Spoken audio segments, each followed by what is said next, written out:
답은 4번입니다. 네. 근데, 저기, 한성순보 발간하고 하는 게 81년이라고 그러셨나요, 지금? 아, 83년. 그렇죠. 83년도. 예. 한성순보, 예. 그 다음에 전한국하고 예. 기기창이 다 83년도에, 예. 네네, 84년도고요. 예. 그 다음에 이제 광해원은, 대중원으로 바로 바뀌죠. 예, 그게 85년도. 네. 2번 넘어갈까요? 이번 전가요? 네. 최선희 선생님. 예, 2번. 예, 나를 일어난 순서대로 나열할 때 마지막 사건으로 옳은 것은, 이거는 그 흐름을 좀 알고 차례를 알아야, 연도를 알아야 되는 거라서, 좀 한참 이렇게 그 흐름을 봐야 될 것 같아요. 일단, 그 가나다라 그 참여 그림에서 4번은 신미양이고, 나번은 병인양이고, 4번은 척합이 건립이고, 라번은 제네럴 셔먼인데, 저 이거 옛날에 외울 때 뭐 경제 50 막 이렇게 외웠던 기억이 나요. 그래서 이제 어떤 그 역사적인 조금 약간 그 사건의 흐름을 알자면, 이제 그 흥선대원군이 이제 맨 처음에 그 천주교 우리나라에 맨 처음에 온 외국인이 선교사들이었으니까, 프랑스 선교사들한테 처음에는 좀 관대했다고 하더라고요. 좀 약간 그 정치적으로. 그 러시아 그 남아할 때 이걸 좀 천주교 그 선교사들한테 자문을 구하려고 그랬는데, 그분들은 이제 그 선교사들이니까 종교로 왔으니까 정치하고는 무관하니까 이제 그때부터 그 천주교 탄압에 굉장히 그 이제 강력하게 했다고 그러던데, 그래서 맨 처음에 일어난 게 나번에 이제 그 처음에 병인박해가 이제 kunung대원군이 병인박해를 하니까 이제 병인 양요가 일어나서 나번이 첫 번째고, 그다음에 이제 그다음에 이제 제네럴 셔먼호 사건이 나서 나번이 그 미국의 평양에 그 대동강에 제네럴 셔먼호가 왔을 때 그 평양 감사 박지호서 이런 그 관리들이 불태웠잖아요. 여기 그림에도 그 제네럴 셔먼호가 불타고 있는 장면이 있네요. 그래서 이게 라번이 두 번째고, 그다음에 이제 그 제네럴 셔먼호를 불타니까 이제 당연히 그 강국 미국이 가만히 있겠어요. 그래서 일어난 게 신미양요. 그래서 4번. 그래서 이제 그 신미양요는 이제 강화도의 강화도에 1871년인가? 예, 그때 강화도에 침입해서 그 프랑스군에 대비를 해서 이제 경비도 튼튼히 했지만, 이제 그때 그래서 어제연점포 뭐 해서 광성보를 해서 뭐 수자기도 빼앗고 이렇게 해서 했던 그 조선의 강력한 그런 거에 버티지 못해서 이때도 이제 물러갔죠.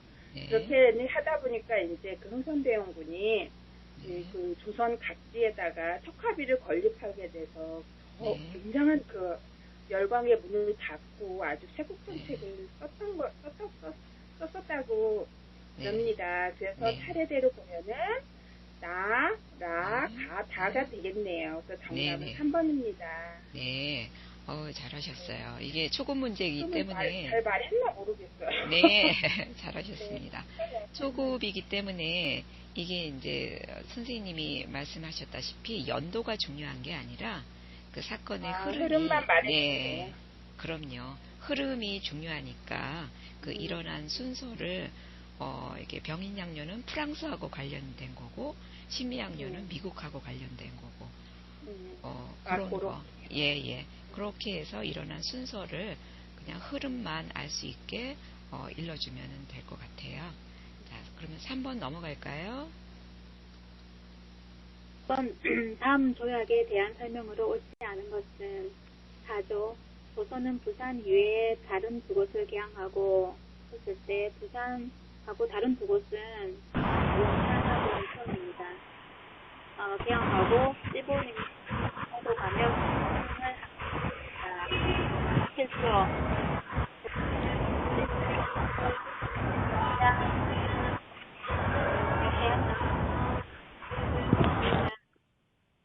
1876년 강화도 조약, 다른 말로 조일수호 조규라는 조약입니다.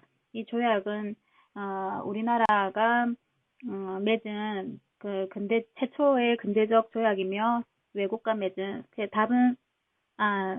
외국과 맺은 최초의 근대적 조약이고, 그리고 이번에 운요 사건을 계기로 해서 이제 강화도 조약을 맺었습니다. 1975년에 운요 사건이 있었고, 2번, 3번은 맞는 답이고, 4번 조선의 권익이 지켜지지 못한 불평등 조약이다. 이거는 해양 측량권, 이건 남의 나라에 들어와서 측량을 하는 거는 이게 불평등 조약이고, 그리고 치외법권이라고 다른 말로 또 영사재판권이 있는데, 요것도 불평등 조약에 들어갑니다. 그래서 답은 1번. 일본에게 외교권을 빼앗긴 조약이다. 이거는 1905년 의사보호 조약입니다. 답은 1번입니다. 일사늑약이라고 하죠. 자, 그러면 4번 넘어갈까요? 4번 가 인물이 한 일로 옳은 것은 그랬네요. 그래서 중간에 가왕이 한 일을 고종의 아버지고 경복궁을 중건했고 윤영궁에 거주했고 촉합의를 건립했다. 그러면 흥선대원군이라고 생각이 딱 들겠죠. 그다음 흥선대원군은 고종의 아버지고 윤영궁에서 거주를 했으니까 윤영궁이 쓰여져 있는 거고, 그다음에 흥선대원군은 이제 경복궁을 중건하기도 했고, 그다음에 촉합의를 그 각지에 건립을 했으니까 흥선대원군이 한린을 찾으면 되겠어요. 1번 서원을 정리하였다. 맞죠? 그동안에 있었던 조선시대의 모든 서원을 47기만 남기고 다 철폐했으니까 정답은 1번입니다. 그리고 2번에 규정각을 설치한 사람은 정조대왕이죠. 그 다음에 3번에 서양과 조약을 맺었다. 이제 흥선대원군이 이제 실각하고 고종하고 민씨 세력이 와서는 이제 군대적인 조약을 맺었지요. 그 다음에 4번에 신식군대인 별기군을 만들었다. 이것도 고종하고 민씨가 와서 성리기운남을 할 때였으니까 정답은 1번입니다. 네, 정답은 1번이죠. 최순희 선생님은 운영궁 가보셨나요? 못 가보셨어요? 네, 못 간 게 아니라 안 간 거겠죠. 안 가보셨구나. 한번 가보세요. 그 분위기가 이렇게 흥선대원군에 이렇게 살던 곳이니까 분위기가 느껴져요. 그래서 운영궁 거기 그 낙원상가 거기 뒤편에 있거든요. 거기 한번 가보세요. 저는 가끔씩 거기를 가보곤 하는데 그러면은 분위기가 딱 느껴지는 것 같아요. 그래서 꼭 한번 가보세요. 서울에 사시면서 맞아요. 그렇죠. 멀어서 안 가는 게 아니라. 네, 그렇죠. 예. 도 간 지가 오래된 것 같아요. 그래요. 저는 엊그저께 일요일날 그 역사박물관을 한번 가봤어요. 그 역사박물관 경희궁에 있잖아요. 그래서 경희궁도 한번 둘러보고, 그 역사박물관은 가보셨겠죠? 서울 역사박물관. 네. 거기. 애들 어릴 때. 관심 없을 때, 관심 없을 예, 요새 특별 전시를 하고 있으니까 한번 꼭 좀 시간 내서 한번 가보도록 하세요. 자, 5번 넘어갈까요? 5번 가에 들어갈 사건으로 적절한 것은 갑신정변 1884년도에 그 우종국 촉하위원회 때 그 거친 계엄파와 일본의 지원으로 김옥균이 난을 일으킨 거고, 그 다음 1905년 의사조약 우리나라가 외교권을 박탈된 계기가 되었고 해서 가는 1번 가보개혁은 1894년도에서 94년도 1차 가보개혁이 있었고, 그래서 위에랑 들어가는 1번이 답입니다. 2번 신미양요는 1871년 제너럴 셔머너 사건을 계기로 미국이 전쟁을 일으킨 거고, 3번 이모굴라는 1882년 시신군대와 비해서 90군데가 차별을 받았습니다.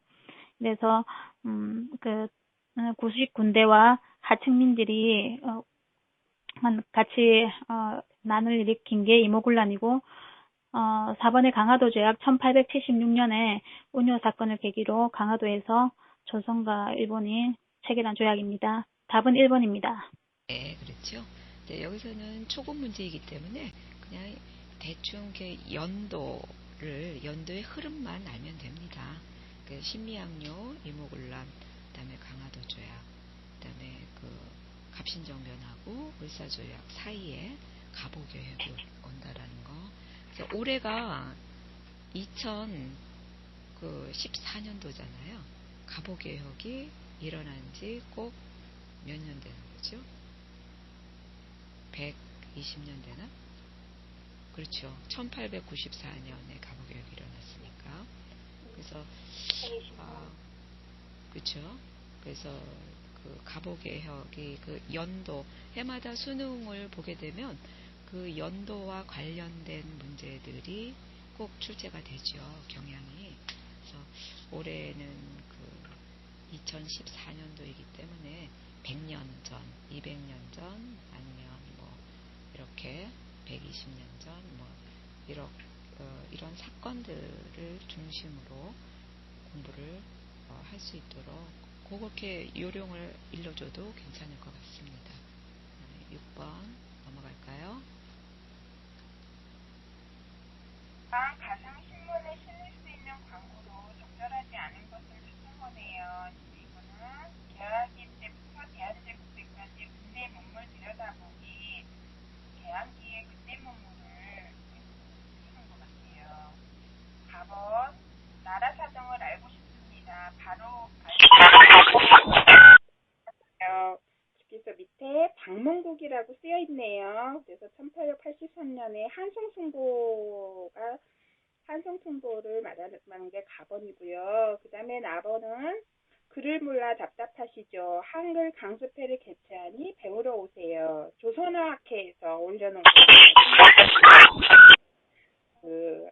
문명 퇴치를 위해서 한글 강습 교재 만든 거죠. 그 다음에 4번에 왕실도 안정한 서양의 의술을 광해원이 새로운 모습으로 진루합니다.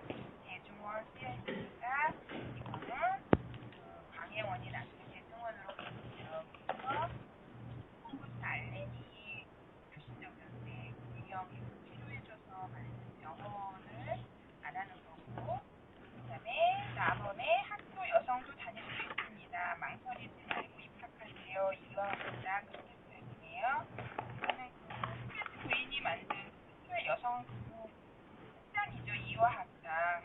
그래서 다 근대 문물이 대학의 어떤 근대 문물인데 나보다 조선어 학회만 어떤 교재를 올려놓은 거니까 4번이 정답입니다. 대한제국까지니까, 개화기부터 대한제국까지니까 거기에 해당하지 않는 그것은 나번 조선어학회 1921년이니까 나번이 되겠군요. 자, 7번 넘어갈까요?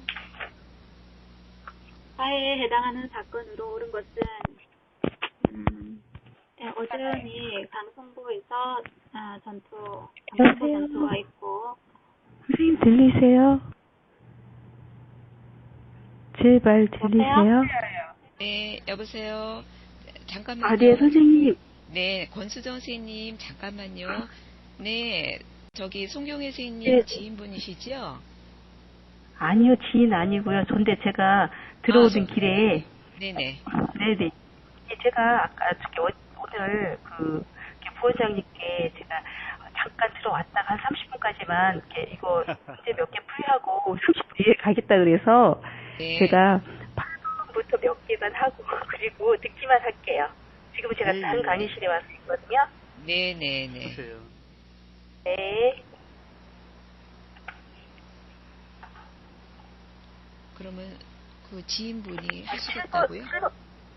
아니, 지인 아니고요. 저 성경이에요. 예, 그렇습니까? 그러면은 듣기만 하시게요?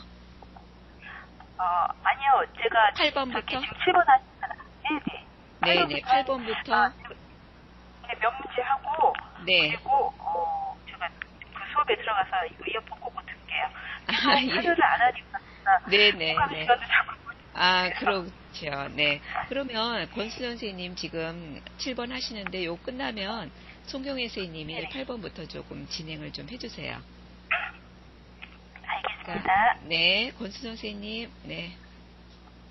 1번 가에 해당하는 사건으로 옳은 것은 강성보 전투, 어재현, 척합이 권리 되어 있고 1번 가보개혁, 2번 을미사변, 3번 병자호란, 4번 신미양요 되어 있는데 신미양요가 1871년도에 신미양요가 일어나고 나서 대원군이 척합이를 바로 건립하거든요. 전국에 척합이를 세웁니다. 그리고 강성보 전투 어재현 하면은 신미양요 때의 전투를 한 겁니다. 그래서 답은 4번이고, 네.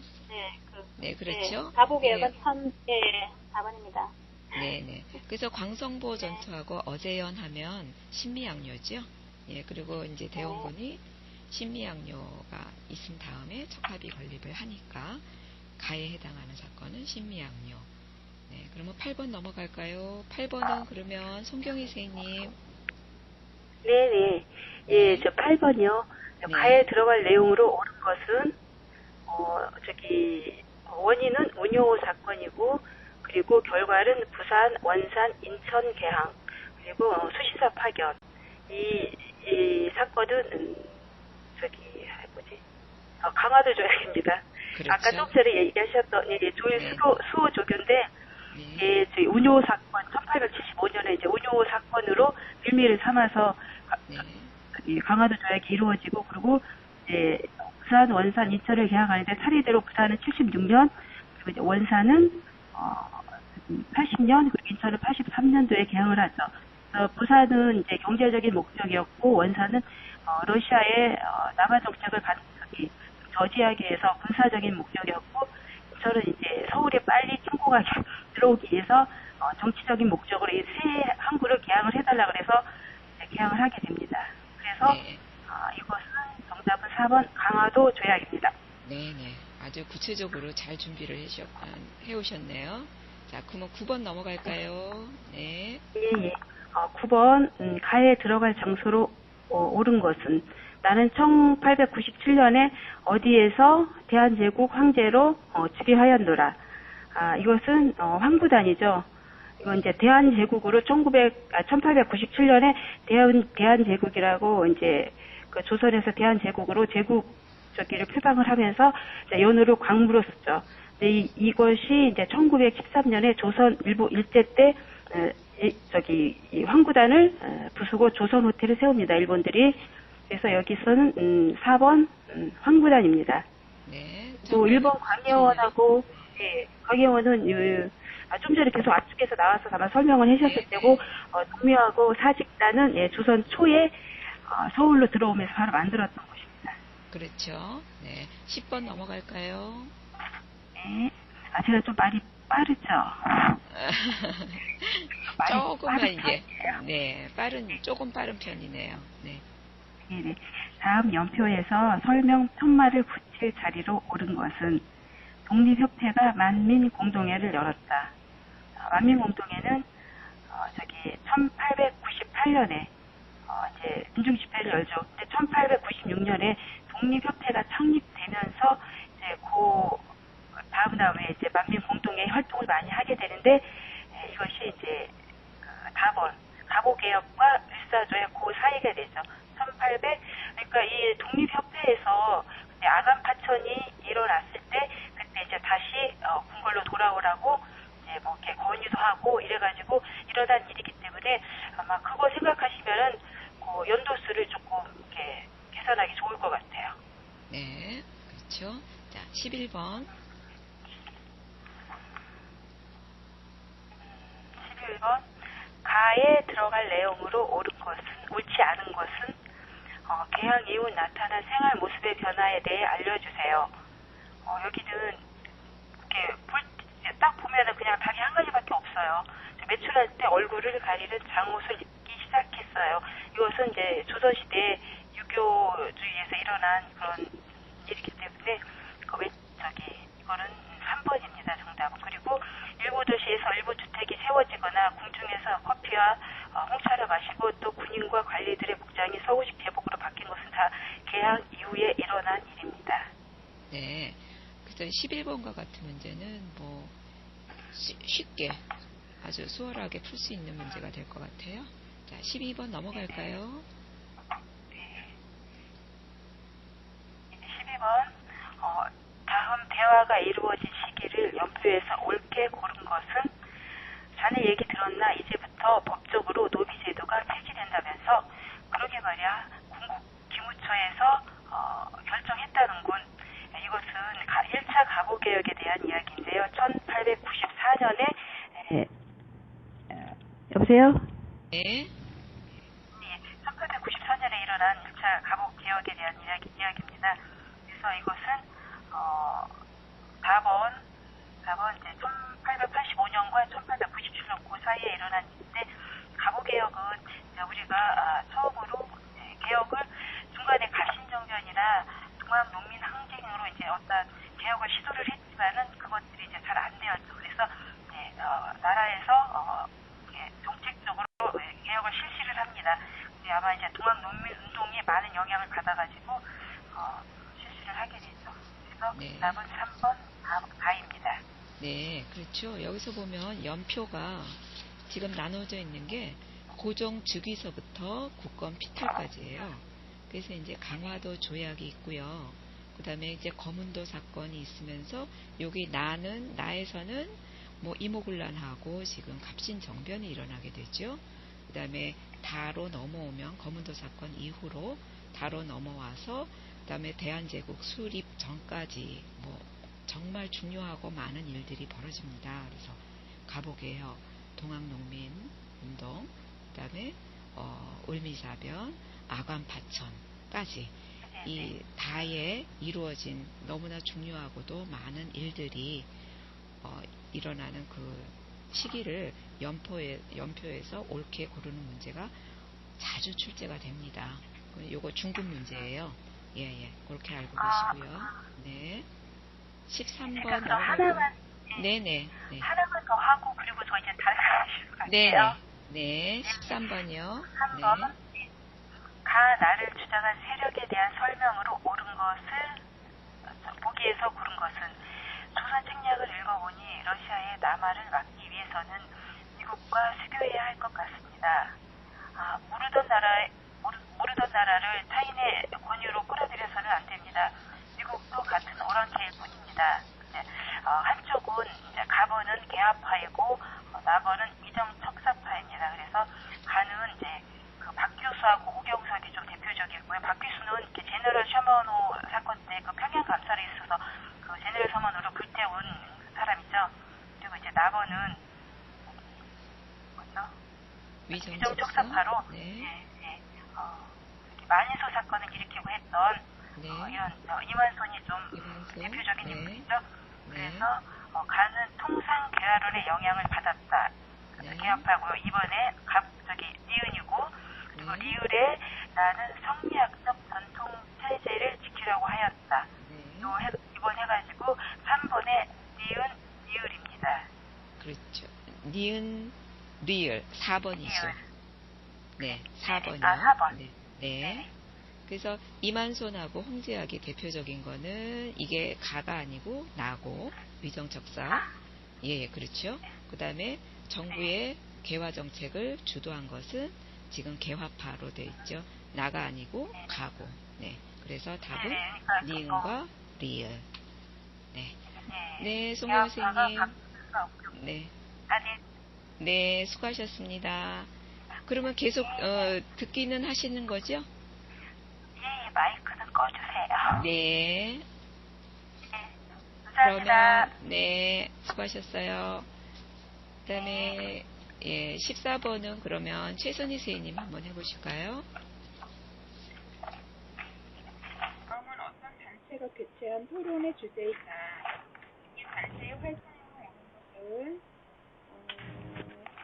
1897년 조선의 급선무는 인민의 교육이었다.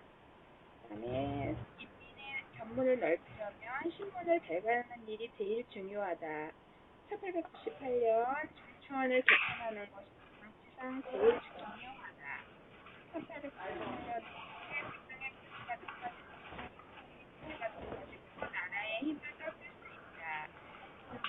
이렇게해서 대한 토론의 내용, 새벽회를 섭하했죠. 그래서 정부의 허리역조를 건의하였다. 맞는 말이죠.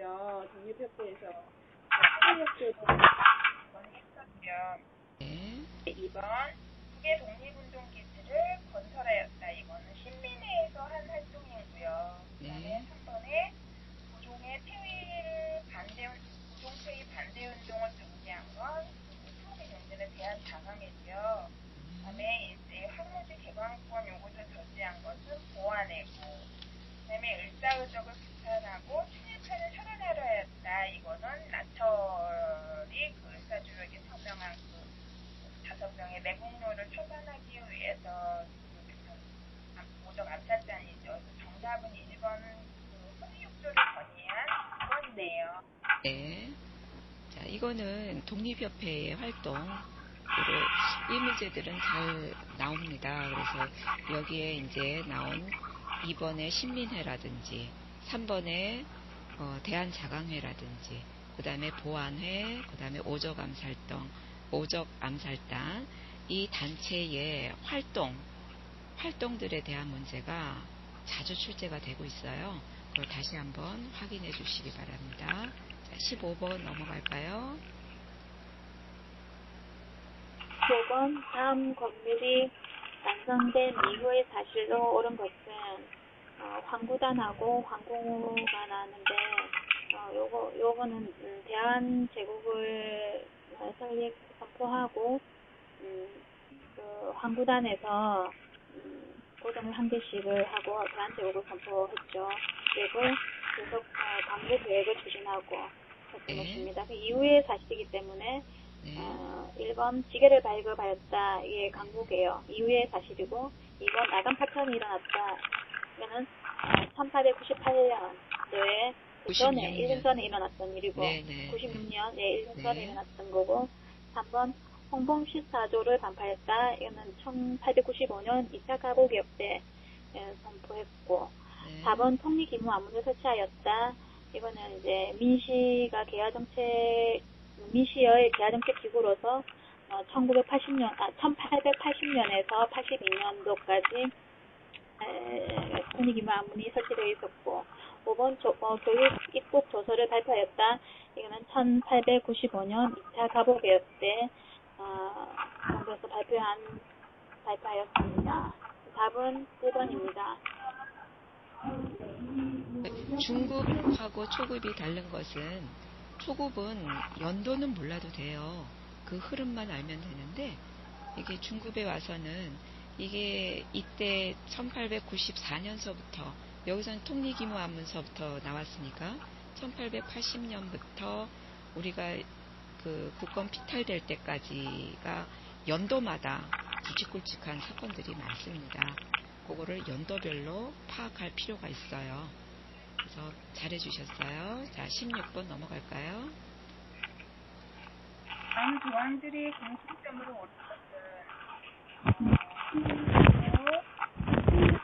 1번 그동안 가강부의 먹힌 동안에 제대로 정한 것이 한국 인민과 국제되더라도 일본 국민을 시민하여 처리한다. 일시다. 그 다음에 제4조 미국 인민이 상선이나 해안에서 조선 인민의 생명과 재산에 손해를 주는 등의 일이 있을 때에는 미국 영사관 혹은 미국에서 파견한 관원에게 넘겨 미국 법률에 따라 조사하고 삭제하여 처벌한다. 이거는 아까 전에 국가법에 협약을 들어가서 하는 민수조약이죠. 그러면 이렇게에서 민수의 말을 들어가고 그다음에 민수의 민수조약에 공통적인 조가 있으니까 찾으면 되는 거예요. 않은 말이죠. 강화도 조약이라는 거가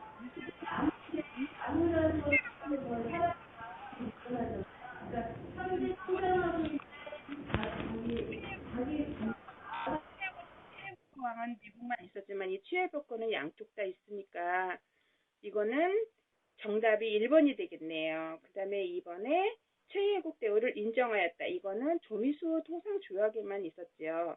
그 다음에 3번 수출입 절차를 규정하였다. 이거는 그 더 뒤로 가서 그 방공령 사건 때 일어났던 거고, 그 다음에 4번에 내지 통상권을 허용하였다. 이거는 그 중국 청나라하고 했던 조청상민 수령무역장정이죠. 그 다음에 5번에 관세부가 원칙을 규정하였다. 이거는 조미수 통상조약에서는 관세부가를 했으니까 정답은 1번입니다. 네, 잘하셨습니다. 이 조일수호조교가는 조일수호조교하고 조미수호 통상조약하고는 이렇게 비교하는 문제가 이렇게 가끔씩 나옵니다. 그러니까 이것도 잘 확인을 해둘 사항인 것 같아요. 17번 넘어갈까요? 가 인물을 주장으로 옳은 것은 황토연에 붙이는 노래, 누구보다도 자기 시대를 가장 격정적으로 노래하고 싸우고 우리는 그 이름을 키가 작다 해서 녹두꽃이라 부르기도 한다 해서 농민의 아버지라 부르기도 하고 동학혁명을 시행이라 해서 동도대장, 녹두장군 하면은 전봉준을 얘기하는 겁니다. 1번 보고강민을 위해 죽기를 각오하고 싸우자. 이거는 동학의 목적이, 정체적 목적이 보고강민, 나라를 구하고 백성을 편하게 한다. 이게 정체적인 목적입니다. 그래서 답은 동학농민운동을 주도했던 전봉준이기 때문에 답은 1번이고, 2번 국내 재정을 모두 호주에서 가난하게 하라. 재정을 호주에서 가난하게 하라는 개혁은 갑신정권 때 나왔던 조항이고, 3번 관민이 함께 협력하여 전제 황권을 견고하게 하자. 이거는 이제 관민이 이거는 독립협회의 관민공동회에서 주장한 헌의 6조에 대한 내용입니다. 네, 4번 평안도 사람에 대한 차별을 철폐하라. 이거는 여기 세도 정치기 때 너무 문단해서 공경내나 있고, 5번 대한제국 2천만 동포여 마음과 힘을 합하여 자유 독립을 찾자. 이거는 그 의사조약으로 너무 분통함을 이기지 못해서 그 민영안이 자결을 하거든요. 자결했던 이후에 나왔던 내용입니다. 네, 답은 1번입니다. 네, 조사를 잘 해주셨군요. 자, 18번 넘어갈까요? 다음과 같이 전개된 사건의 영향으로 12년 6월 5일에 99인들의 봉기, 6월 10일 날 흥선대원군의 재집권, 7월 13일 흥선대원군의 청으로 납치, 7월 16일 청군에 의해 난징납, 7월 25일 민시세력 재집권. 그래서 이걸 보니까 사료가 보니까 이모군란에 대해서 한 것 같아요. 흥선대원 99인들의 봉기라던가 흥선대원군이 청으로 납치했다던가. 이거를 보면 그러면 여기서 그 이모군란에 나와 있는 선택지를 찾으면 되겠어요. 1번에 윤효 사건이 일어났다. 네, 이거는 강화도 조약을 맺은 거죠. 윤효 사건으로 인해서. 그다음에 이번에 영남만인소가 작성되었다. 이거는 그 조선 책략이 유포되었을 때 의정 척사 운동을 한 거고, 영성사가 청나라에 파견되었다. 이거는 그 이모군란이 1981년인데 이전에 일어났던 일이고, 신식군대 별기군도 이모군란 이전에 일어난 일이니까 이거 두 개는 아니고 치대가 맞지 않죠. 그 다음에 조천상민 수령무역장정이 체결되었다. 이모군란이 일어났으니까 이제 우리나라 꼭 민씨나 고종은 아주 청나라 부르는 걸 아주 좋아했죠. 그래서 또 청나라가 오게 됐으니까 당연히 청나라에서 조천상민 수령무역장정을 체결하게 되었죠. 그렇죠. 청나라. 청나라는 네. 답은 5번이죠. 예, 잘하셨습니다. 자, 19번 넘어갈까요? 가에 들어갈 내용으로 옳은 것은 발생연도 고종 3년 1866년 사건 배경 천주교 단합으로 베르네 등 9명의 선교사가 채용된 1896년도에는 병인 바케라에서 홍성대원군이 프랑스 선교사 9명을 채용을 했습니다. 이게 병인 바케입니다. 전개 과정은 프랑스군의 강화도로 침입해서 가에 병인 양요가 일어나고 그다음 프랑스군이 외교장각 도서를 약탈합니다.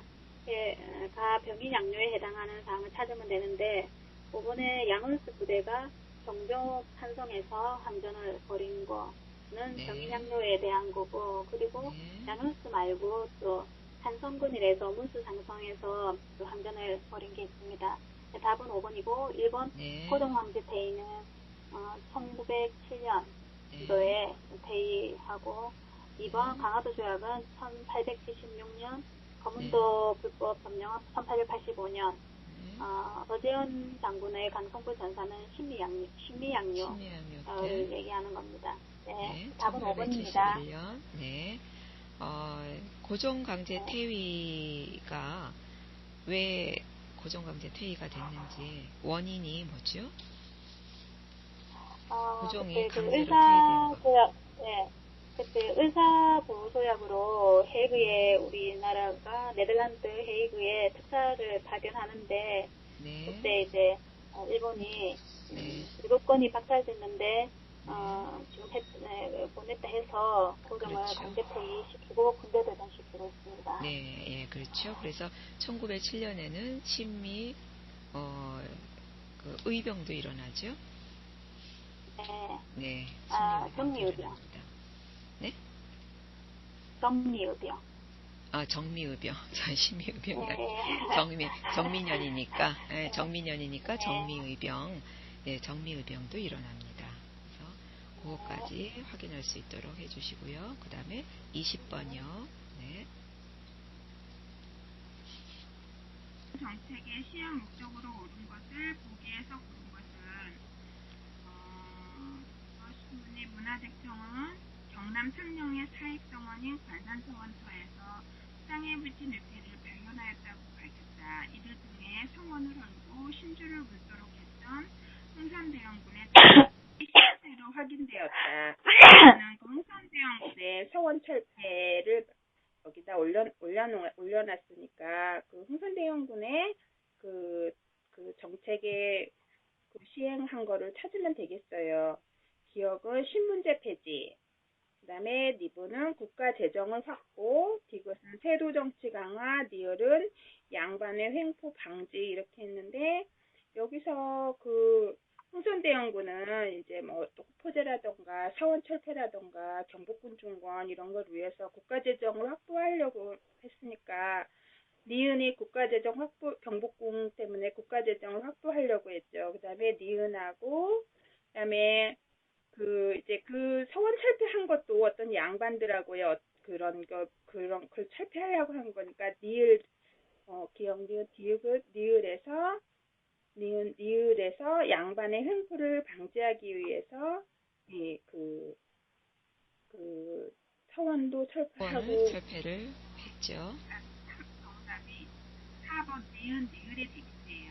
네네. 여기서 서원가는 대원군이 한 그 정책이 많은데, 개혁 정책이 많은데, 그 중에서 이 자료에 나와 있는 정책은 서원 철폐입니다. 그래서 서원 철폐를 시행하는데 그 목적에 대해서 나와 있어요. 그래서 그거는 국가재정을 굉장히 병인 양요로 국가재정이 굉장히 궁핍되어 있는 상황에서 서원, 그러니까 향촌에 있는 그 사림들 서원에서의 그 재원들을 국가재정으로 확보하려고 서원 철폐를 합니다. 그래서 양반의 횡포 방지 이것과 함께 해서 서원 철폐의 시행 목적에 대해서 정확히 확인을 해줄 필요가 있습니다. 그 다음에 21번 넘어갈까요? 1번 다음 자료에 해당하는 신문으로 옳은 것은 일제가 민간 신문에 대한 사전 검열을 통해 언론 자유를 봉쇄하자 양기탁은 영국인 베델과 교섭하여 신문을 창간했다. 양기탁과 베델이 신문하면은 대한매일신보, 이번에 대한매일신보가 있습니다. 이 신문은 일사늑약의 무효를 주장하고 의병활동을 대내적으로 보도하는 등 항일 논조를 높여 민중의 지지를 받았다. 이거는 이번에 대한매일신보 국문하고 한문하고 혼용해서 한 거고, 1번 독립신문은 우리나라 최초의 민간신문이고 국문판, 영문판 이렇게 나옵니다. 3번 한성선보는 최초의 신문으로서 방문국에서 발간했고 순한문이고 열흘에 한 번씩 발간했습니다. 4번 황성신문하고 황제신문은 황성신문에 황자가 있고 제국신문에 제가 황제시대, 대한제국시대 때 발간한 신문인데, 황성신문은 대상이 상류층, 양반, 유생들을 대상으로 하고, 제국신문은 하류층, 부녀자, 서민들을 대상으로 한 거기 때문에 한글판이고, 황성신문은 한글하고 한문하고 혼용했습니다. 그리고 또 제일 유명한 장변의 시일야 방송 제목이 실린 곳이기도 하죠. 답은 2번입니다. 예, 아주 잘하셨습니다. 그 다음에 22번, 예, 할까요? 최선희 상황이 선생님. 나타날 네. 때요, 가장 적절한 것은 이 지도를 보면은 뭐 북한과 독립체벌, 문상체벌, 경의선 뭐 이런 게 전부 다 고종이 러시아 공사관으로 옮겨가서 아가부터 일어났을 때 이제 러시아 공사관에 있으니까 그 제국주의 국가들이 얼마나 쉽게 우리나라의 이런 이권 침탈을 쉽게 했겠어요. 그때 여기가 러시아 공사관에 있을 때 했던 태교를 다 지도상에 있는 거를 올려놨어요. 그래서 일본에 보면은 고종의 아범 패턴을 단연했다 해서 쭉 이거를 이거를 다 나라마다 각 이건 안 외워도 이 부분 중국이니까 그때도 철도는 일본이 거의 가져갔고, 그다음에 산림체벌권, 러시아는 산림을 좋아했으니까 산림체벌권, 울림도 산림 이런 건 러시아고, 그다음에 온상공강이라던가 이런 미국은 금을 좋아했고, 경의선은 프랑스인가? 예, 이걸 팔았으니까 이렇게 아범 파천의 러시아 공사관에 있을 때 제일 많은 이권 집단이 있어서, 특히 이게 러시아 공사관이다 보니까 러시아가 베베르 공사가 들고 갔으니까 제일 좋은 걸 제일 많이 가져갔겠죠. 아주. 그렇죠. 정답은 1번입니다. 네, 예. 뭐 다른 거는 볼 필요도 없이 이때 말씀하셨다시피 러시아 공사관에 들어가 있을 때 제일 많이 이것을 다 이권이 다 뺏기죠. 서양 열강들한테. 예, 그러면 23번 넘어갈까요? 가에 들어갈 답선 주제로 옳은 것은 주제 가. 여기서 보면은 지도에 보면은 김옥균 집터, 서대필 집터 해서 급진 기아파 김옥균, 서대필, 박용효 뭐 이런 사람들 있고, 우정국 축하연에서 남을 일으켜서 고종하고 민씨가 창덕궁에 있다가 경호궁으로 옮깁니다. 인질로 돼서 이제 옮기고 해서 이거는 갑신정변을 얘기하는 겁니다. 그쵸? 1번 학살의 현장 대합리 비명은 3.1운동 때 일제가 국민을 교회에 가둬놓고 학살했던 사건이고, 2번 새로운 도시 건설 정조의 꿈은 수원 한성 건립을 얘기하는 겁니다. 3번 미안의 역분명 개화의 3일 천황, 이게 갑신정변 3일 만에 끝나버려서 해서 갑신정변 3번이고, 4번 제국주의의 침략 외교장각을 불긴 하면은 외교장각 요는 병인 양요에 해당하는 거고, 5번 학종과 수탈에 대한 한거 진주의 함성, 이거는 이제 제도 정치기에 진주에 일어난 진주민란을 얘기하는 겁니다. 그래서 답은 그렇죠. 3번입니다. 네, 여기서 지도를 보면 김옥균, 서재필 나와 있고, 그 다음에 우정총고, 창덕궁 이렇게 나와 있으면 이거는 갑신정변이죠. 네, 잘하셨습니다. 자, 그러면 24번 마지막 문제, 자, 최선희 선생님 한번 마무리해 보세요.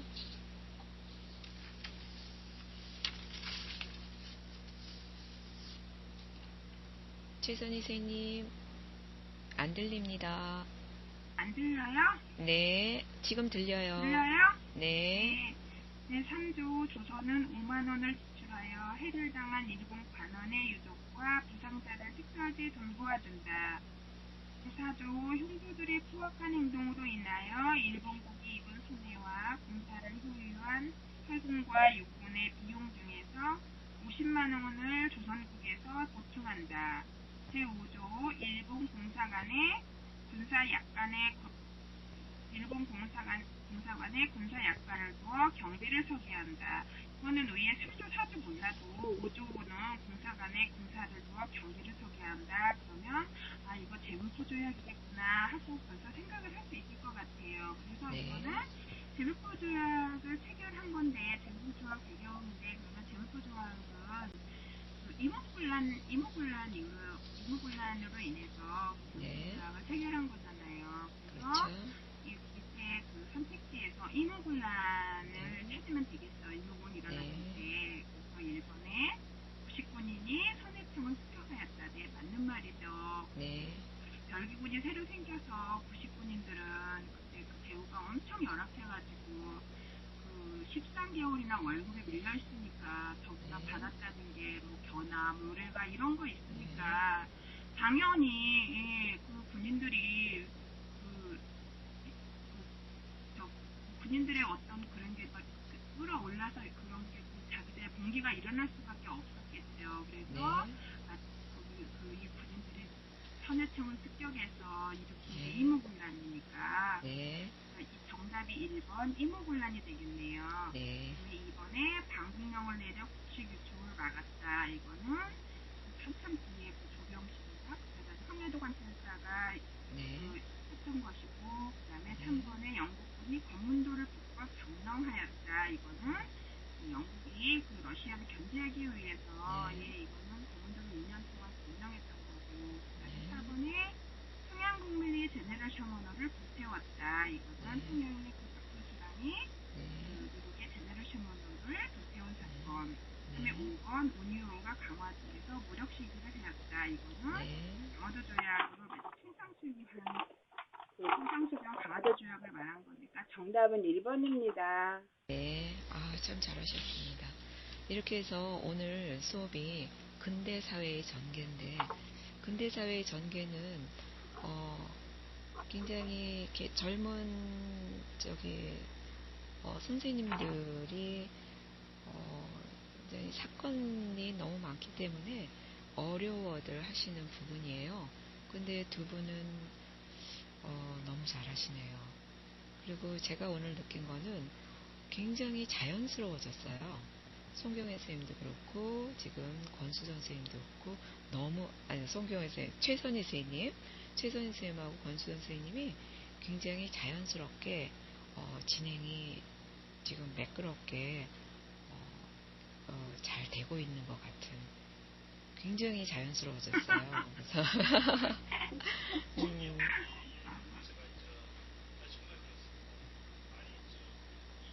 온라인 강의가 쉬운 게 아니거든요. 숙달이 되어야 되는데 이게 쉽게 숙달이 되어가지고 오늘은 한 가지만 더 제가 좀 연습을 좀 해볼게요. 뭐냐면은 프리젠터가 돼가지고 실제 선생님이 이제 판서를 제가 해보도록 해드릴 테니까 한번 해봅시다. 뭐 시간이 간단히 끝나니까요. 저 권수정 선생님. 네. 지금 화면에 보면은 그 위에 빨간 펜이 있을 거예요. 그 텍스트 위에 중간에 빨간 펜. 네. 그걸 눌러보세요. 포인터를 그쪽에 있는 거요? 아니. 오른쪽에 오른쪽 맨 오른쪽 말고 맨 오른쪽에 있는 메뉴 중에서 그 포인터 표시가 있고 누르면 아이포드 표시가 나오거든요.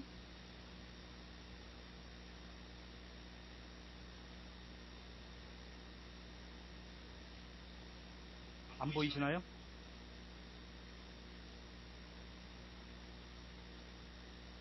나오는데요, 저는.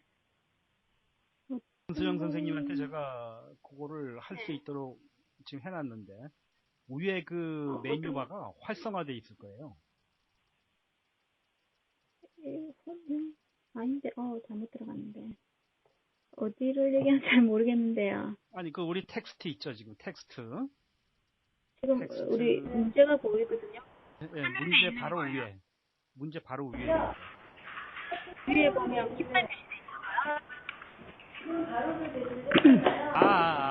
이게 지금 휴대폰에서는 안 나오는구나. 저기 그 최선희 선생님이 지금 그 패드죠? 탭이죠? 최선희 선생님이 한번 해보셔야 되겠다. 그 빨간 불이 반짝반짝 하는 거요? 그거는 좀 녹화하고 있다는 거고. 거기 자기 지금 스텝이라고 나와 있는데 또. 그러니까 오른쪽에 빨간 불이 반짝반짝하고 있어요. 또 말고 지금 그 위에 보면은 그 깃발이 저 빨간 펜 표시가 보일 텐데. 오른쪽이에요, 왼쪽이에요? 오른쪽이요. 빨간 펜. 이거구나. 맨 오른쪽. 한번 눌러보세요. 안 뜨는데요, 눌러도. 깃발이 송경희 선생님한테로 가 있어요, 지금. 깃발이. 우리 저 송경희 선생님이 지금 하실 말씀이 계시다 그래가지고 저 송경희 선생님. 송경희 선생님 마이크 껐다고 떴어요. 네, 지금 송경희 선생님 마이크 켜졌는데. 송 선생님.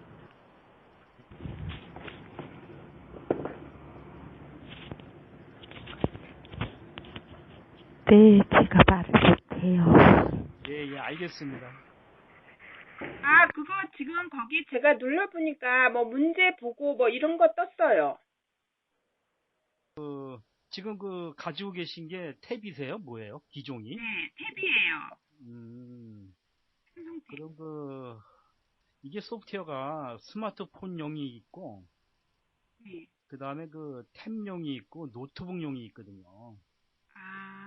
그래서 이제 제가 뭐를 말씀드리고 싶으냐면은, 이제 우리 선생님이 지금은 이제 휴대폰으로 이렇게 이제 들으시지만은, 이제 언젠가 강의를 하셔야 될 거 아니에요. 그쵸? 컴퓨터로 하면 되잖아요. 예, 컴퓨터로 하면 더 좋죠. 네. 이제 탭도 되는데, 지금 탭이 아마 그게 기종이 따라 좀 되는 게 있고 안 되는 게 있거든요. 이거 좀 옛날 거예요. 옛날 거도 잘 됩니다. 저희 거도 10년 됐어요. 다음에 권수영 선생님. 네. 컴퓨터로 한번 활용하시는 걸로 우리가 연습을 해봐야 됩니다. 컴퓨터요? 컴퓨터가 네. 우리 TV 화면하고 연결돼가지고, 거실에 있어가지고 애들이 있어가지고 제가 모바일로 하고 하는 거거든요. 나중에 그 컴퓨터로 나중에 이제 온라인 강의 하시려면은 교사는 컴퓨터가 있어야 돼요. 그래서 이제 판서 기능이 있거든요. 그 판서 기능이 있다는 걸 뭘 말하냐면은, 제가 잠깐 보여드릴게요.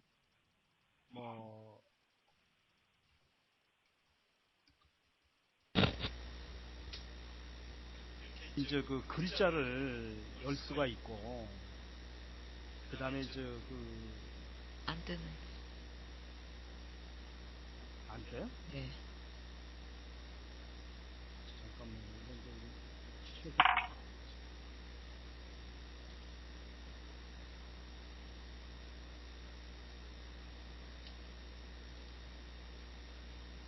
포인터 보이시죠?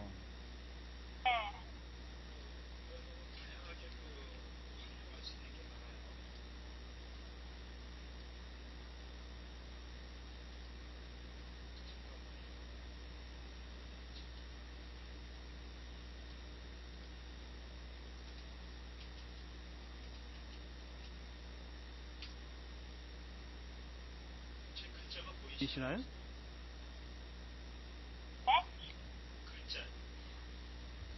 문제가 바탕에 깔렸어요. 크게 확대가 돼서.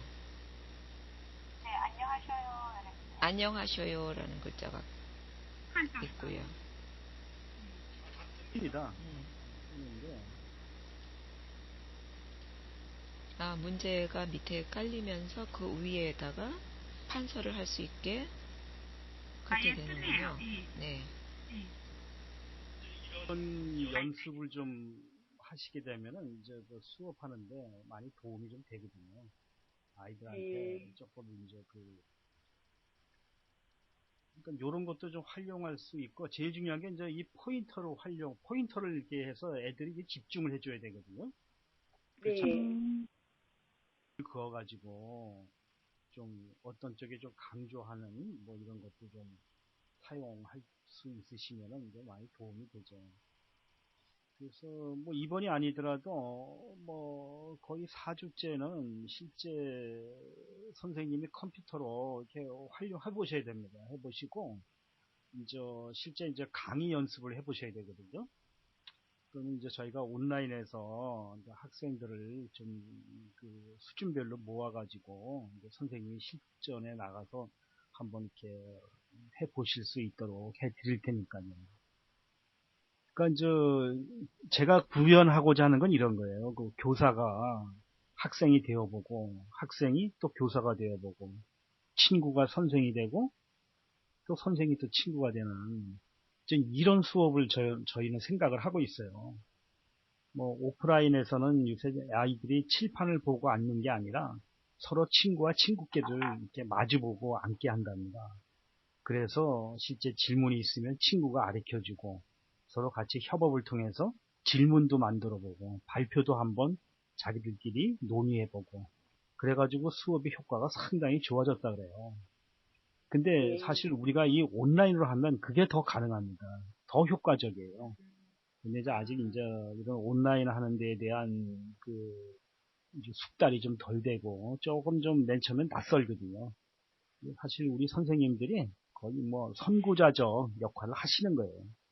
잘 그 현장에서 활용하시면은 정말 아이들에게도 좋은 도움이 되고 선생님도 많이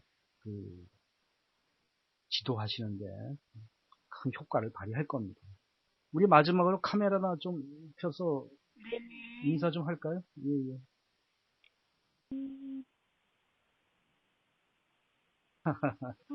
이제 뭐 잘하시네요. 수고들 하셨습니다. 아니, 권수정 선생님도 들어오셨고, 예, 예, 예. 최선희 선생님은 카메라 렌즈가 초점이 조금 안 맞는 것 같아요.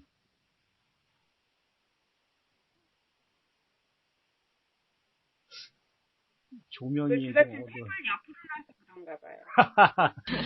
옆모습이 좋은가 보죠? 아니, 왜냐면 여기 교재를 보느라고 이걸 옆에다 놨어요.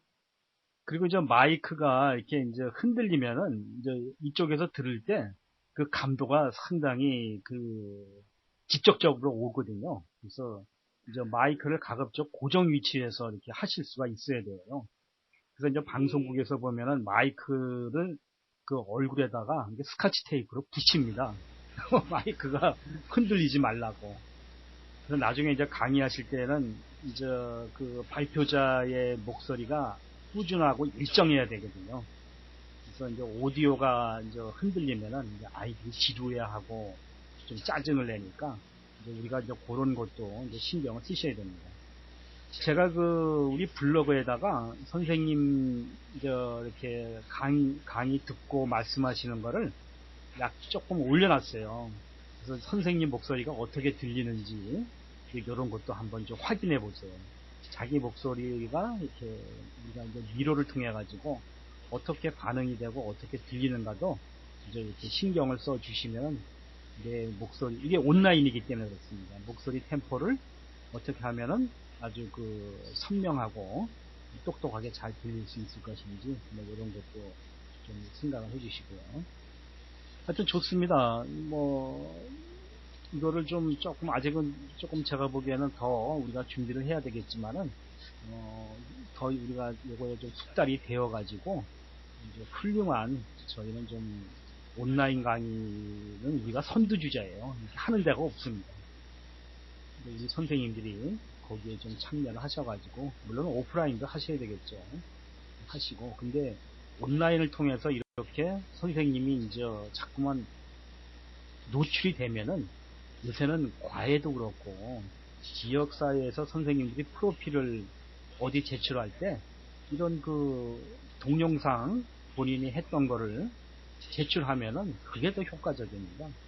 그 믿음직스럽고, 그 다음에 그 능력에 대해서, 뭐라고 이야기하지는 못하죠. 하여튼 오늘 수고하셨고요. 내일 모레 또 뵐게요. 달리 하실 말씀 있으신가요? 컴퓨터를 해요. 예.